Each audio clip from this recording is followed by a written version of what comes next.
তো খেয়াল করে দেখো ১ নম্বর সেন্টেন্সে শুরুতে সাম ছিল, ভার্বটা আমরা আর লিখেছি। কারণ কি? স্টুডেন্টস হচ্ছে কাউন্টেবল এবং এটি প্লুরাল। আবার এই সেন্টেন্সও সাম রয়েছে, কিন্তু আমরা ভার্বটাকে ইজ লিখেছি। আচ্ছা দেখো, কিছু কিছু ডিটারমিনার কাউন্টেবল এবং আনকাউন্টেবল দুই ধরনের নাউনের সামনেই বসতে পারে। তো তোমরা অনেকেই কনফিউজড হয়ে যাও, তোমরা অনেকেই বুঝতে পারো না যে ভার্বটা সিঙ্গুলার হবে নাকি প্লুরাল। তো আমি সে বিষয়টি আলোচনা করার চেষ্টা করছি, আশা করছি আজকের পর থেকে তোমাদের আর ভুল হবে না। তো নাম্বার 1 দেখো, সাম স্টুডেন্টস ড্যাশ অ্যাবসেন্ট, এবং দেখতে পাচ্ছ ব্র্যাকেটে বি ক্লু রয়েছে। তো দেখো, সাম হচ্ছে এখানে একটি ডিটারমিনার।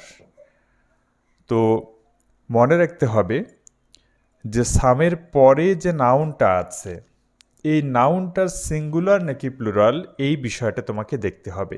কেন দেখতে হবে? কারণ হচ্ছে ডিটারমিনারগুলো ফাংশন করে অ্যাডজেক্টিভ হিসেবে।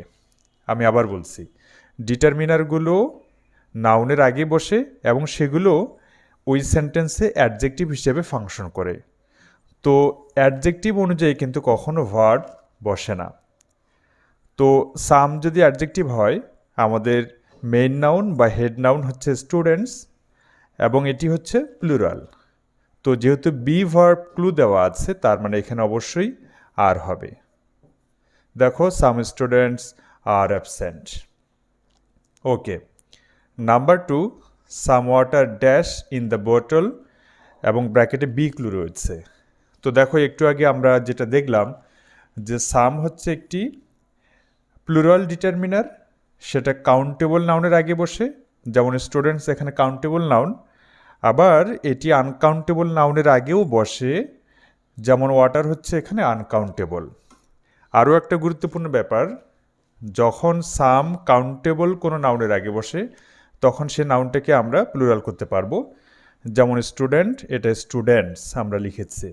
কিন্তু সাম প্লুরাল ডিটারমিনার হলেও যখন এটা আনকাউন্টেবল নাউনের আগে বসে, তখন কিন্তু এই নাউনটাকে আমরা প্লুরাল করতে পারবো না, কারণ আনকাউন্টেবল নাউনকে আমরা প্লুরাল করতে পারি না। সে কারণে এখানে এস আমরা লিখলেও এখানে কিন্তু এস লিখতে পারবো না।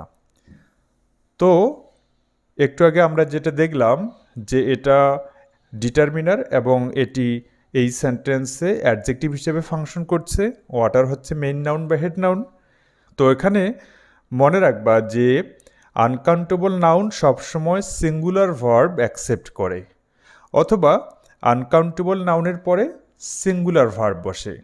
তো এবারে কিন্তু এখানে আমরা ইজ লিখব। তো খেয়াল করে দেখো, ১ নম্বর সেন্টেন্সে শুরুতে সাম ছিল, ভার্বটা আমরা আর লিখেছি। কারণ কি?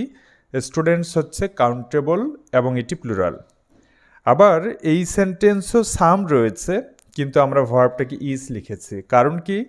এখানে এই নাউনটা আমাদের মেন নাউন বা হেড নাউন যেটা, এটা হচ্ছে আনকাউন্টেবল এবং এটা সবসময় সিঙ্গুলার ভার্ব অ্যাকসেপ্ট করে, সে কারণে ইজ বসেছে।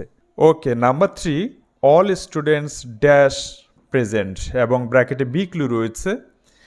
তো আমি একটু আগে বলেছি যে এই সবগুলো ডিটারমিনার কাউন্টেবল এবং আনকাউন্টেবল দুই ধরনের নাউনের আগেই বসতে পারে। তো অল হচ্ছে প্লুরাল ডিটারমিনার এবং স্টুডেন্টস হচ্ছে কাউন্টেবল নাউন, সে কারণে এখানে স্টুডেন্টস হয়েছে। তো অল হচ্ছে অ্যাডজেক্টিভ। তো স্টুডেন্টস যেহেতু প্লুরাল, সে কারণে আমরা এখানে আর লিখব। আবার এখানেও অল আছে, কিন্তু ওয়াটার হচ্ছে আনকাউন্টেবল, সে কারণে এখানে ইজ হবে। All water is clean. Number 5, most children dash playing outside, এবং ব্র্যাকেটে বি ক্লু রয়েছে। তো মোস্ট হচ্ছে একটি ডিটারমিনার যেটা অ্যাডজেক্টিভ হিসেবে ফাংশন করছে, এবং চিলড্রেন যেহেতু প্লুরাল, সে কারণে এখানে আর হবে। আবার এই সেন্টেন্সেও দেখো, মোস্ট ইনফরমেশন। মনে রাখবা যে ইনফরমেশন হচ্ছে একটি আনকাউন্টেবল নাউন। তো মোস্ট হচ্ছে ডিটারমিনার বা অ্যাডজেক্টিভ হিসেবে ফাংশন করছে, এবং ইনফরমেশন যেহেতু আনকাউন্টেবল, তো সেক্ষেত্রে সিঙ্গুলার ভার্ব ইজ বসবে। Number 7, enough chairs. দেখো, এনাফ হচ্ছে একটি ডিটারমিনার যেটা অ্যাডজেক্টিভ হিসেবে ফাংশন করছে। যেহেতু কাউন্টেবল নাউনের আগে বসেছে, সে কারণে চেয়ার্স যেহেতু প্লুরাল, সে কারণে আমরা আর লিখব। নাম্বার 8 এটা তোমাদের জন্য, তোমরা কমেন্ট করে জানাও এখানে কি হবে। এনাফ মানে ড্যাশ অ্যাভেইলেবল এবং ব্র্যাকেটে বি দেওয়া রয়েছে, কি হবে কমেন্ট করে জানাও।